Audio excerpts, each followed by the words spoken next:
बाबा जय गुरुदेव का बहुत पहले भविष्यवाणी था, आज वो याद आ रहा है कि जब परिवर्तन का बेला आएगा तो जनपद गोंडा उत्तरी छोड़ा हिमालय तलहटी जो होगा, ये वही स्थान है। आप एक बाबा जी के नक्शे कदम पर चलने वाले बाबा जी के एक नायक हैं और ये आपने बलरामपुर में पहला आज स्टेटमेंट दिया है। ये समाज खड़ी हो जाएगी, सबके सब खड़ी हो जाएगी। आपने 10,000 आदमी 1 लाख आदमी का वादा किया है, मैं 1 लाख आदमी जो है लगभग 1 महीने के अंदर मैं पूरा करवा दूंगा। इस मंडल से 1 लाख आदमी, मैं नेताजी सुभाष चंद्र बोस का सिपाही हूँ और आज किसी महापुरुष का आपके आने से पहले मुझे वार्निंग मिल चुकी है कि डंका वाले तुम सावधान रहना, वहां कोई आने वाला है और आप आगे। मेरे लिए तो नर के रूप में आप नारायण हैं। मैं आपको बधाई।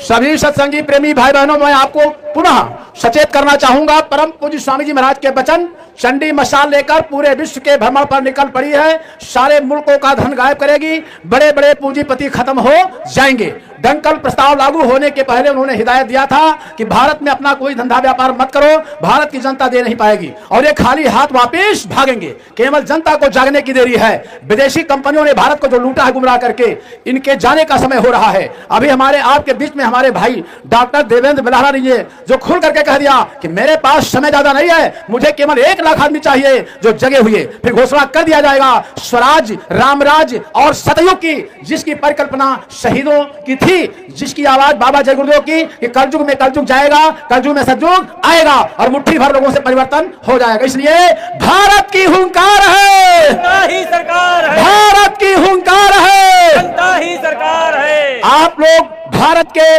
राजा है, भाग्य विधाता है, सरकार है, मतदान करके इनको भेजते हो। राजा आप हैं, हे भारत के राजा साहब, आपके राज्य में, इस देश में जो अत्याचार भ्रष्टाचार हो रहा है, इसका खामियाजा आप भोग रहे हो, लेकिन समझ में आपको नहीं आ रहा है। जब बाबा जय गुरुदेव जी महाराज ने सन 72 में कहा था कि 1 वोट देना क्या है, बोलिए आप लोग, तो बात पलट गई।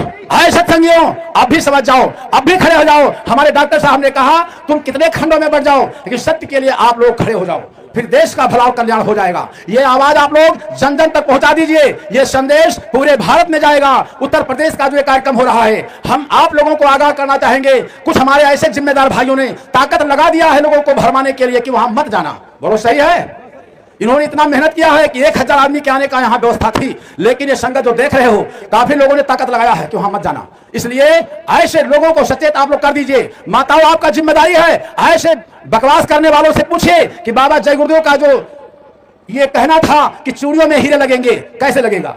और 8 रुपए मजदूरी, 300 रुपया वेतन हो जाएगा।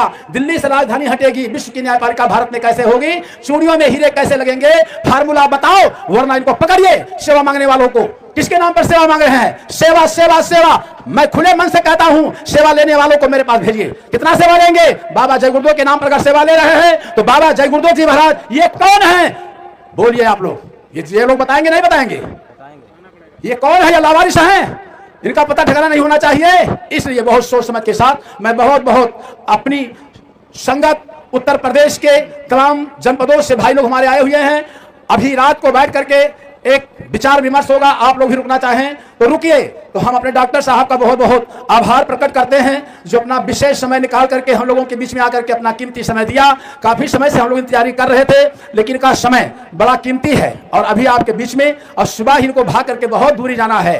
तो ये सब चीजें हैं। इन्हीं शब्दों के साथ को वाणी को विराम देते हुए रात में प्रस्ताव पर चर्चा होगी और प्रस्ताव पर विशेष बातों पर चर्चा होगी।